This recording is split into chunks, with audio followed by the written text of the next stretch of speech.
Ngodan. Minta rokok mas. Ini aja lah.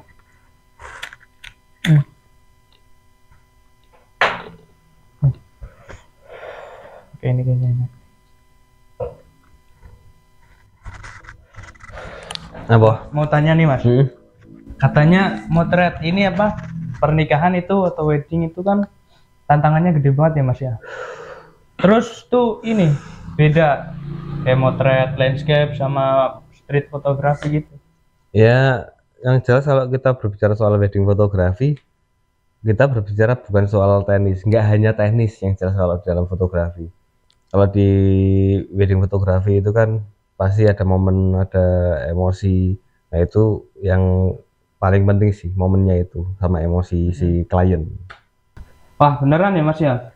Berarti kalau misal saya coba nih jadi apa fotografer pernikahan, apa aja yang harus di ini perhatiin, terus ada tips nggak buat saya gitu mas? Oke, jangan khawatir. Jadi di sini kita nanti akan bahas soal wedding fotografi. Jadi kalau di wedding ini kita nggak berbicara hanya soal skill teknis, tapi banyak persiapan yang memang harus kita bahas tuntas di sini nanti.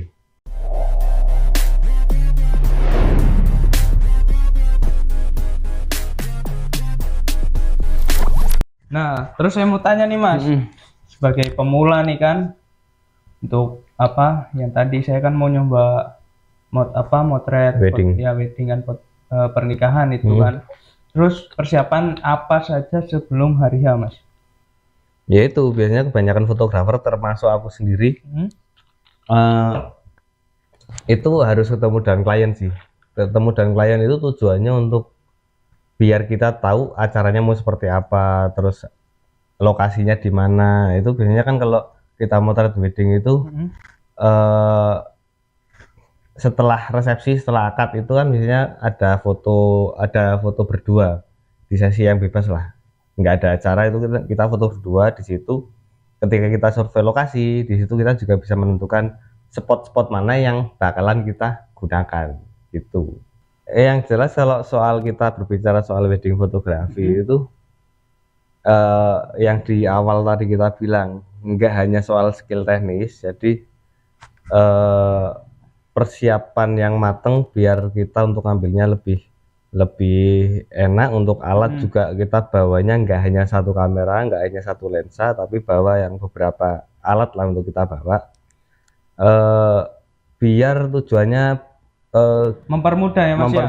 mempermudah eksekusi si klien lah. Biasanya kan kalau untuk foto keluarga kita bisa pakai lensa wide gitu kan, untuk foto keluarga, foto bareng-bareng. Nah, biasanya untuk foto berdua itu di luar lokasi wedding kita bisa pakai lensa fix, atau bahkan lensa tele. Lensa tele pun di lokasi acara misalnya kayak di gedung, biasanya aku gunakan untuk ngambil candid si tamu yang datang itu, kita foto untuk ngambil emosinya si tamunya itu saat hadir di lokasi pernikahan gitu sih. Terus ini Mas, yang kedua Mas, peralatan dan backup. Kalau kita ngomong peralatan tuh dari dulu emang aku motret wedding nggak pernah bawa hanya satu kamera tuh, nggak pernah, pasti dua. Kalau dulu kan zamannya DSLR, walaupun sekarang masih pakai ya, itu dulu yang tak bawa itu dari Canon 60D sama 550, dan memori juga lebih dari dua sih, biasanya untuk antisipasi kalau memori yang satu nggak jadi, masih Atau ada memori yang gitu lain ya Mas ya? Atau penuh gitu kan? itu kita masih punya cadangan. Nah kalau gear minimal aku bawa dua kalau gear ya, yang dulu sih 550 sama 60D. Berhubung dari personalku pribadi nggak mempermasalahkan soal alat, soal gear atau brand, jadi untuk sekarang yang tak bawa, yang kamera utama itu Fujifilm, kamera backupnya itu tetap di 60D. Jadi dua brand ini mereka kolaborasi, nggak yang aku pengguna Fujifilm jadi kamera yang berikutnya harus Fujifilm, nggak juga ya, itu tergantung dari tekniknya juga itu. Terus ini Mas, apa namanya, Apa yang harus dilakukan jika terjadi kerusakan atau masalah teknis di tengah acara, Mas? Kalau kalau dari aku pribadi sih, alhamdulillah semenjak masuk di dunia wedding fotografi tahun 2010 itu sampai sekarang belum pernah mengalami kerusakan seperti itu. Cuma kalau dari teman-teman yang lain ada yang mengalami seperti itu. Jadi ketika memotret wedding alatnya rusak, yang mereka lakukan menghubungi temennya yang terdekat dari lokasi pemotretan untuk pinjam alat lah, untuk pinjam alat. Kalau kita berpikir soal sewa alat itu kan kita harus cari mencari penyewanya di mana, dan terus kita masih tanya persediaan alat ada atau enggak, itu kan tergantung lama gitu kan. Iya, iya. Makanya dari teman-teman biasaan tuh cari temen yang terdekat dari situ, dari lokasi, untuk pinjam alat biar bisa tercover semua gitu. Itu sih kalau masalah teknis, alhamdulillah aku belum pernah merasakan. Cuma dulu pernah ada sedikit masalah. Itu dulu kita berangkat 3 orang untuk wedding. Berangkat 3 orang. Untuk kamera kita bawa 3 kamera. Dan itu yang bawa itu seharusnya asistenku tapas lain. Wes nyo, kamerane digowo, kita berangkat langsung kan, kita berangkat ke lokasi syuting. Itu sekitar jarak sekitar 30 menit sampai ke lokasi pemotretan. Ketika sampai di pemotretan itu temanku nggak bawa tas, ketinggalan di studio. Akhirnya ketika aku mau motret make up itu, aku tanya tuh sama temanku tuh, asisten itu kan ya. Kameranya di katanya dia ngiranya aku yang bawa. Aku juga ngiranya dia yang bawa. Ya wes toh, ketinggalan toh. Akhirnya dia pulang yang jaraknya itu sekitar 30 menit dari studio sampai ke lokasi. Dia pulang pergi waktu itu cuma 15 menit. Cuma 15 menit pulang pergi dia. Akhirnya tak suruh pulang, ambil alat segala macem. Balik lagi alat udah tak bawa. Langsung memotret make up. Ya alhamdulillah cepet sih. Itu aja paling. Terus Mas, ini kalau misal jadi fotografer pernikahan kan ini ya harus memahami momen krusial gitu kan? Ya. Yang jelas yang wajib diambil ya kalau untuk seorang fotografer wedding itu kayak foto akad atau pemberkatan. Terus kalau pemberkatan kan yang non muslim ya. Pemberkatan itu gimana maksudnya Mas? Ya sama kayak akad dalam muslim. Oh. Tapi kalau di non muslim dia pemberkatan di gereja. Terus misalnya si klien wedding ini dia masuk menuju ke area panggung, itu juga bisa kita foto. Kemudian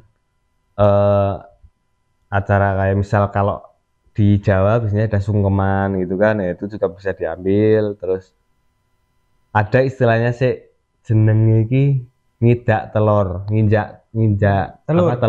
gitu, itu juga bisa diambil. Terus tukar foto cincin ya kan? Tukar cincin. Tukar cincin, iya, tukar cincin bisa kita ambil. Terus biasanya orang Cina nih, biasanya ada yang namanya first kiss, ciuman pertama sebagai suami itu ada. Itu biasanya sih yang seperti itu orang Cina rata-rata yang orang Indo nggak mau ya Mas ya? Ada yang melakukan itu, cuma nggak tahu ya, saya belum pernah melakukan, belum pernah memotret yang seperti itu. Iya. Belum pernah sih. Tapi kalau melakukan kan udah ya Mas ya. Oh iya, punya istri ya. Oh iya, udah lah. Terus Mas, bagaimana seorang fotografer bisa menangkap momen-momen tak terduga tanpa mengganggu jalannya acara? Itu kalau kita berbicara soal wedding fotografi kan nggak mungkin dong, kita selaku fotografer wedding itu kita cuma berangkat sendiri, terus kita motret di depan pelaminan, di depan panggung kita motret. Nggak mungkin ketika kita motret itu kita keliling di area itu untuk melihat momen-momen kecil ya, itu kan nggak mungkin. Jadi paling nggak minimal kita pakai kita bawa satu fotografer lagi, jadi totalnya ada 2 fotografer. Jadi yang satu fokus di pelaminan, yang satu fokus untuk moto candid, motret candid seperti itu. Nah itu kalau fotografer yang yang satunya di depan panggung, yang satunya keliling itu, nah itu yang keliling itu dia bisa mencari momen-momen yang sekiranya bagus untuk kita foto di situ itu biasanya. Tips-tipsnya ya Mas ya. Ya. Oh iya, lebih ke situ, Cuma kalau mungkin kalau budgetnya lebih gede lagi, kita bisa bawa lebih dari 2 fotografer, mungkin 3 atau 4 fotografer itu bisa. Jadi seperti itu. Kalau kita sendiri pun itu bakalan susah kalau kita motret momen-momen kecil di lingkungan area wedding, itu akan susah. Jadi paling nggak kita 2 orang, 3 orang gitu. Terus ini Mas, bagaimana tentang setting kamera yang ideal untuk berbagai situasi di Wedding. ya wedding? Kalau kita berbicara soal setting kamera sih nggak ada yang pakem ya untuk di setting ya. Kita tinggal menyesuaikan kondisi cahaya di lingkungan acara. Setiap beda lokasi pasti kondisi cahaya berbeda. Nah tapi yang jelas kalau untuk aku pribadi yang sudah pasti pakai bukaan besar, diafragmanya besar. Itu untuk ngambil bokehnya aja, sama kalau di shutternya aku pakai di 1/100 ke atas lah. Itu biar tujuannya kalau ada momen yang si klien wedding ini dan ada pergerakan apa, dia nggak ngeblur. Jadi kita butuh shutter di atas 100 lah. Terus diafragma bukan kalau besar. ISO Mas? Kalau ISO tinggal menyesuaikan aja. Kalau ISO tinggal menyesuaikan. Jadi misalnya untuk diafragmanya kita pakai 1,8 misalnya. Terus untuk di shutternya kita coba pakai 200. Nah itu kalau itu sudah ketemu, kita mau pakai itu, udah ISO tinggal menyesuaikan. Kalau misalnya masih gelap, ya kita menaikkan ISO. Tapi kalau udah terang, yaudah kita pakai ISO yang kecil aja gitu. Itu kalau misal nggak pakai ini lighting tambahan? Iya kalau nggak pakai lighting tambah, tapi sih kalau untuk wedding, ya aku nyarankan sama teman-teman yang masuk ke industri itu sih, ya paling nggak bawa lampu cadangan. Iya memang ribet ya, kita sudah bawa alat banyak, kamera banyak, lensa banyak, tambah lampu banyak, tapi lampu itu kan bisa membantu kita untuk pengambilan gambar. Tapi ya saranku itu sih bawa flash tambahan juga, flash ini ya, flash lampu, bukan speedlight ya. Itu sih.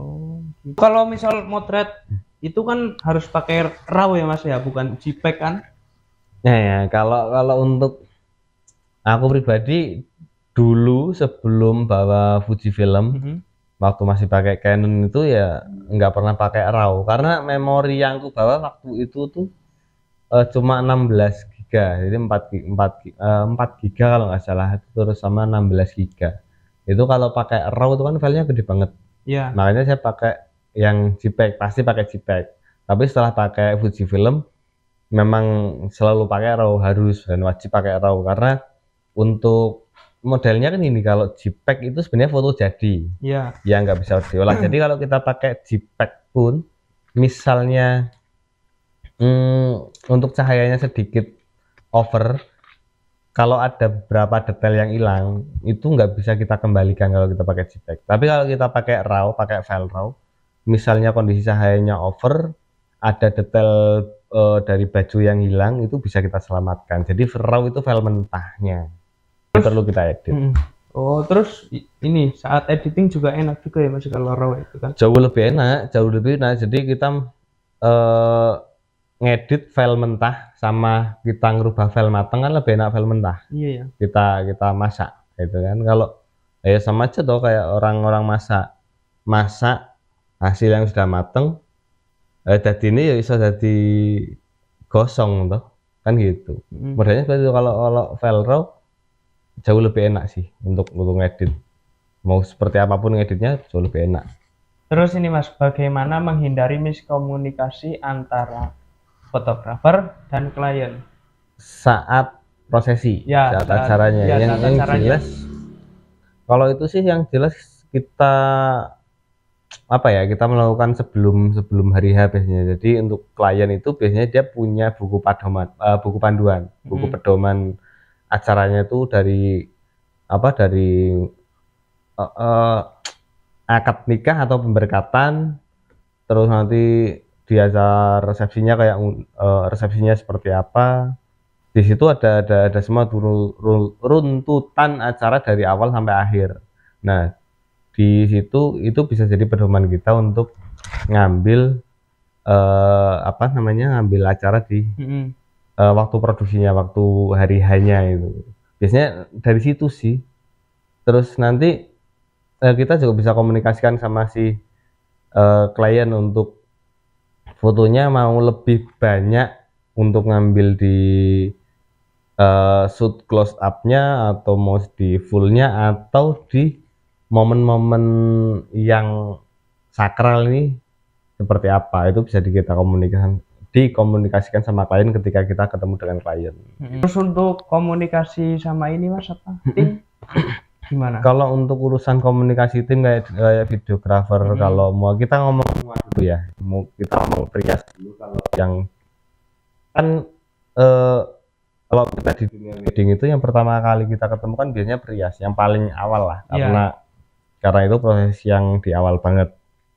Jadi kalau kita ngobrol soal Prias, ya emang harus ada yang kita komunikasikan kapan selesai make up-nya, terus kapan kita bisa ngambil fotonya, itu bisa ditanyakan langsung sama si Priasnya ketika kita motret make up misalnya, tanpa mengganggu make up-nya si klien. Itu paling. Kalau untuk videografer paling kita sekedar apa namanya, untuk blocking biar tidak menutupi si videografernya. Kalau videografernya itu kan memang wajib untuk ngambil video ya, ambil gambar yang bergerak. Kalau kita nutupi si videografer kan dia nggak bisa ngambil gambar, paling kita hanya koordinasi lokasi aja, lokasi. Jadi misalnya Mas, aku mau ngambil dari sini ya, nanti jenengan bisa dari sana atau dari sana. Itu biar kita nggak saling menghalangi, nggak menghalangi ketika mengambil gambar gitu. Kalau enggak biasanya gantian ya Mas ya. Kita misal fotografer dulu, terus ini itu satu biasanya pose ini gitu. itu biasanya kalau foto berdua. Kalau foto berdua itu kita bisa gantian karena orientasinya beda ya. Kalau kita sebagai fotografer ngambil gambar yang memang diem, kalau videografer kan enggak. Kalau videografer dia ngambil gambar yang bergerak, jadi kita biasanya gantian di situ. Tapi kalau lagi prosesinya, kita biasanya ngatur blocking kamera aja gitu, biar gak saling menutupi itu sih. Terus katanya ini ya Mas ya, kalau misal di di wilayah yang kecil gitu, ini Priasnya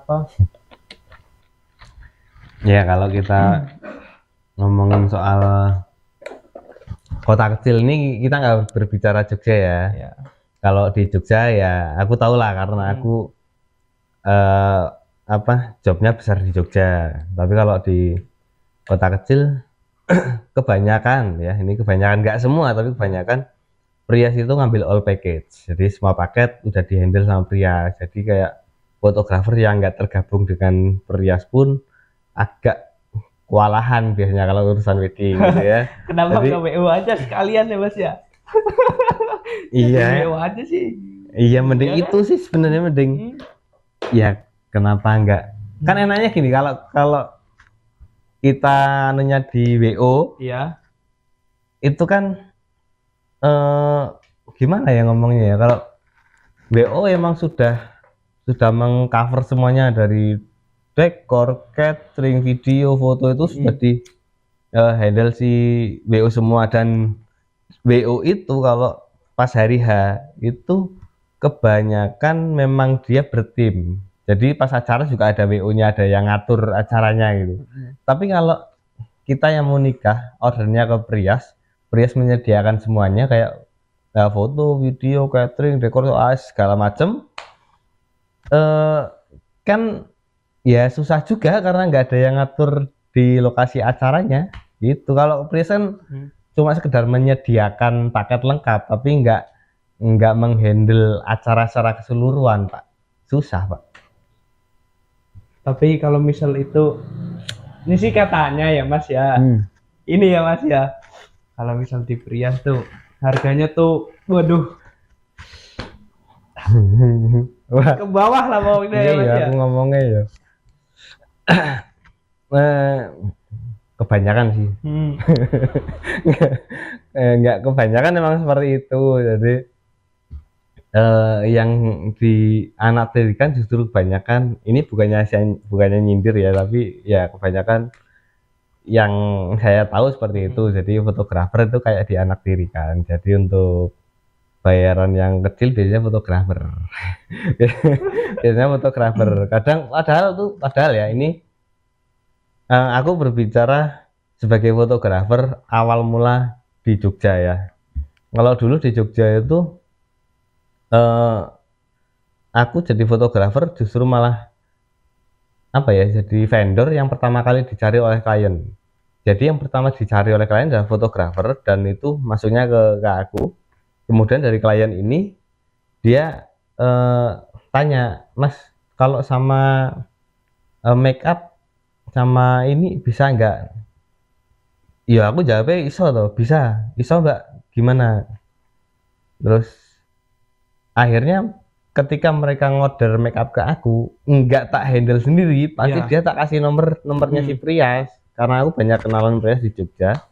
Nah, aku langsung kasih nomornya tuh, Mbak, ini nomornya si Prias, nomornya si dekor atau siapalah, coba jenengan hubungi sendiri. Soalnya aku takut tuh misalnya kita apa ya, kita yang kasih harga sama si klien, takutnya nanti kita yang untuk menaikkan harga si vendor, takutnya takutnya ada pikiran buruk lah dari vendor si A sama dari ke akunya sendiri gitu. Takutnya ada persepsi yang jelek.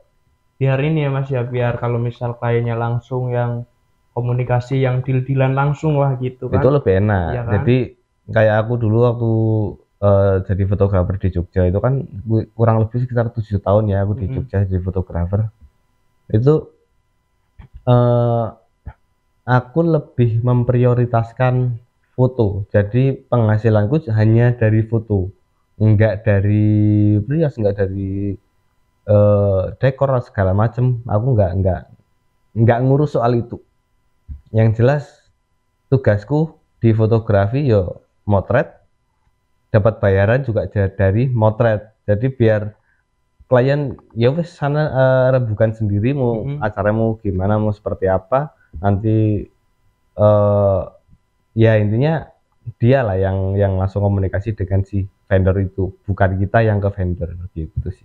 Paling kalau kita menghubungi teman vendor pun aku cuma tanya, Mbak, tadi ada yang minta nomornya jenengan, ada yang minta nomornya kamu untuk tanya make up wedding, dia sudah menghubungi belum? Paling cuma itu udah. Jadi untuk urusan harga si Prias sama si klien saya nggak ikut campur gitu. Jadi kalau misalnya klien ngasih fee karena kliennya itu dari aku, ya alhamdulillah tak terima. Cuma kalau misalnya enggak, ya nggak apa-apa karena fokusku di fotografi kan gitu. Biar ini ya Mas ya, nggak merusak harga pasaran gitu kan. Betul. Tapi kan eranya sekarang kan beda, Pak. Eranya kan beda, eranya ya gitulah, pengen jobnya rame, terus kepengin sing sekali ngejob vine akeh gitu kan, banyak yang masuk, entah itu dari fotografer. Ini ada pengalaman cerita sedikit ya, pengalaman mudah-mudahan nggak ada yang tersindir lah, nggak ada yang tersinggung ya. Jadi dulu tuh ada yang ngasih job, saya nggak mau nyebut nominal, tapi ada Prias yang ngejob aku itu, ya udah tak terima. Nah, ketika apa namanya si klien ini milih foto, kebetulan adiknya si klien itu juga ikut. Nah itu ngomong sama aku kalau harganya kemarin harganya sekian mas. Nah setauku waktu itu padahal harganya nggak nyampe segitu. Nah tapi si Prias ngomongnya segitu. Padahal itu kan berarti sisa uang itu kan masuknya ke Prias. Padahal Priasnya kan cuma make up, nggak mau trade juga. Tapi masuknya ke Prias. Cuma mungkin kalau misalnya si Prias ini ngomong langsung ke aku, mas tak kasih harga sekian ya, nanti jangan sekian. Nah itu malah nggak apa-apa. Tapi kalau ada ketertutupan seperti itu kan ya piye ya bingung kan gitu. Ada yang seperti itu. Jadi ini ya mas ya, merusak nama juga kan gitu kan. Betul, setauku tuh yang seperti itu usianya nggak bertahan lama. Usia di brandnya ya, brandnya nggak bertahan lama sih biasanya gitu. Sampai sekarang pun aku nggak ngerti tuh Prias yang waktu itu hire aku seperti itu, namanya udah nggak kelihatan sekarang gitu. Orangnya masih ada, cuma brandnya udah hilang. Terus untuk ini mas, penggunaan preset dan bagaimana memastikan foto pernikahan tetap terlihat natural, itu gimana? Kalau berbicara soal post processing atau editing itu jujur ya untuk aku sendiri kalau untuk wedding ya, foto wedding nggak pernah pakai preset, jadi selalu pakai manual. Jadi kalau preset pun, kalau kita beli preset ya, seberapapun harganya preset itu, kalau kita aplikasikan ke beda Pencahayaan foto, gitu, ya. beda cahaya, pasti hasilnya beda. Nah di situ kita perlu merubah lagi ya. Kalau aku tuh lebih ke manual, lebih ke manual, lebih enak ke situ sih. Daripada kita pakai preset, lebih enak ke manual. Cuma kalau di foto studio kayak model segala macam pakai preset oke, nggak apa. Tapi kalau untuk wedding, beda klien, beda lokasi, beda cahaya, beda foto. Nah untuk editing seperti apa di wedding, ini aku cerita dulu untuk awalnya ya. Kalau awal kan karakter editing kan blending tekstur, jadi editing yang terkenal kayak ganti awan, terus agak sedikit ke gelap, larinya ke situ. Nah itu, tapi kalau untuk di era sekarang banyak fotografer stylenya pasti beda-beda. Nah kalau untuk aku pribadi lebih ke tone, lebih ke warna. Sama kalau misalnya di foto itu biasanya kan kalau kita pakai RAW, foto yang kita hasilkan sama ketika masuk ke Photoshop ataupun ke Lightroom itu pasti dia ke reset. Nah itu kan biasanya jadi agak gelap tuh. Nah itu kita bisa menaikkan cahaya. Sama kalau cahayanya udah pas, udah kita tinggal ngerubah apa di parameter white balance-nya lah. Apalagi kalau kita pakai Fuji malah jauh lebih enak. Jadi nggak terlalu banyak editing kalau pakai Fuji, makanya sekarang aku pakai Fuji. Jadi untuk editing kita pakai Fuji film tuh tinggal kita waktu produksinya kita tinggal cari film simulasinya ya, kita mau pakai apa gitu, misal Astia atau Classic Chrome gitu kan. Kita bisa pakai itu. Ketika masuk ke Lightroom, karena kita pakai RAW, dia akan ke reset. Nah ketika ke reset, kita bisa setting lagi di film simulasinya, mau di Astia atau Classic Chrome, itu bisa kita rubah lagi ya. Ketika itu udah dirubah, hasil fotonya sebenarnya udah jadi, tinggal ngerubah sedikit pencahayaannya sama tone colornya. Jadinya itu enaknya di situ kalau Fuji film. Kalau pakai Canon itu semakin banyak yang harus kita rubah, tapi kalau pakai Fuji film udah jauh lebih enak, lebih simple gitu sih. Terus kira-kira untuk hasil foto akhirnya itu gimana mas?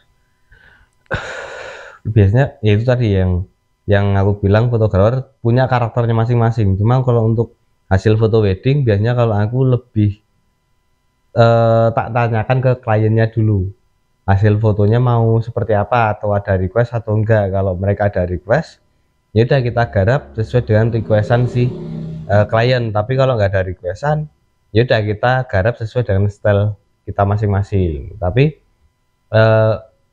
makanya sebenarnya fotografer itu harus menguasai banyak editing sebenarnya. Takutnya nanti ada klien yang request, Mas nanti diedit seperti ini ya, kita sudah bisa itu. Nah alhamdulillah kayak aku pun karena basicnya di editing yang ekstrim, yang ya kayak blending tekstur, Iya, digital imaging, itu kalau si kliennya itu ada request, insya Allah kita siap. Insya Allah mau editing seperti apapun kita siap siapin untuk ngeditnya. Terus ini Mas, saya mau tanya nih, awal mula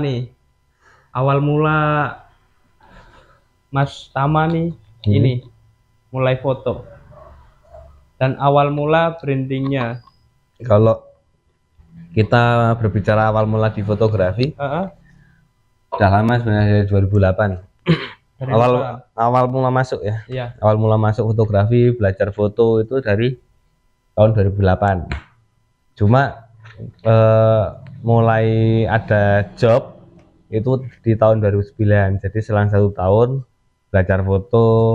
Dulu kalau yang tahu Jogja atau yang tinggal di Jogja pasti tahu, dulu saya belajar fotografi itu di 0 km di dekat Malioboro lah. Di situ tuh banyak fotografer yang belajar itu dulu. Nah itu 1 tahun kemudian, tahun 2009 baru mulai ada job masuk. Jadi awal mula banget di foto itu jobnya foto event. Dulu kalau ada yang pernah tinggal di Jogja, aku motret di Bose dulu untuk motret event. Yang paling sering sih dulu event Malbor ya. Iya. Itu di Bose, tempat diskotik gitu. Jadi di situ juga belajar lagi, karena yang kita tahu diskotik nggak ada yang diskotik terang, itu gelap semua tuh, gelap semua dengan cahaya yang dengan cahaya yang seperti itu. Yaitu belajar segitiga exposure juga di sana. Jadi gimana sih kita menciptakan foto yang terang dengan kondisi cahaya yang gelap seperti itu, walaupun kita pakai flash ya waktu itu. Cuma flashnya kan kita atur intensitasnya yang jangan terlalu besar, karena kalau terlalu besar kan dia silo ya. Itu terus masuk ke industri wedding itu kita 2010 masuk ke industri wedding dengan nama Abhyakta Fotografi waktu itu. Ya sampai sekarang masih sih. Dulu pakai nama Abhyakta Fotografi, yang kita buat 2 orang yang buat Abhyakta Fotografi. Dari situ kita masuk ke industri wedding. Tapi untuk event tidak ketinggalkan ya, event tetap.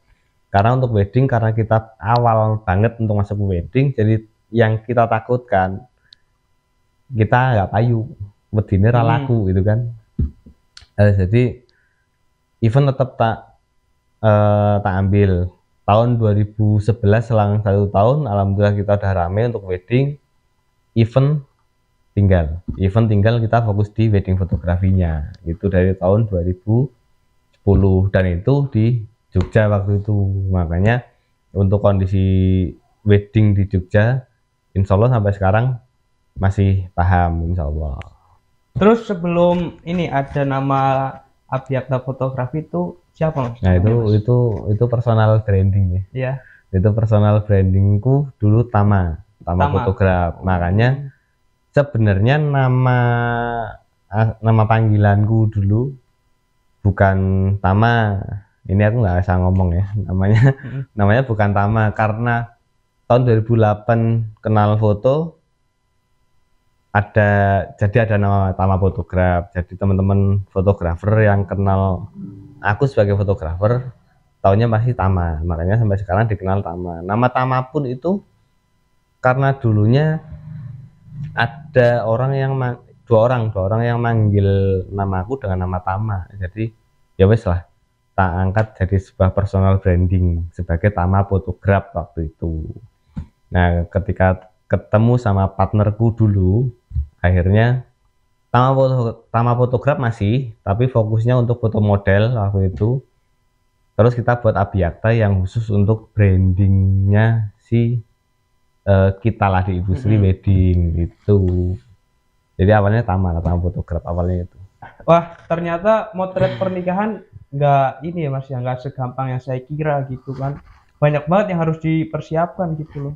Iya, bener banget. Kalau soal wedding fotografi kita harus memahami persiapan dan tahu momen kecil apa yang akan kita ambil biar hasil fotonya lebih bagus gitu. Terima kasih banyak buat Mas Tama buat Sama-sama. semua tipsnya gitu kan. Sama-sama. Buat kamu yang pengen belajar lebih tentang fotografi atau pengen jadi fotografi pernikahan atau wedding, pantengin terus channel ini ya guys ya.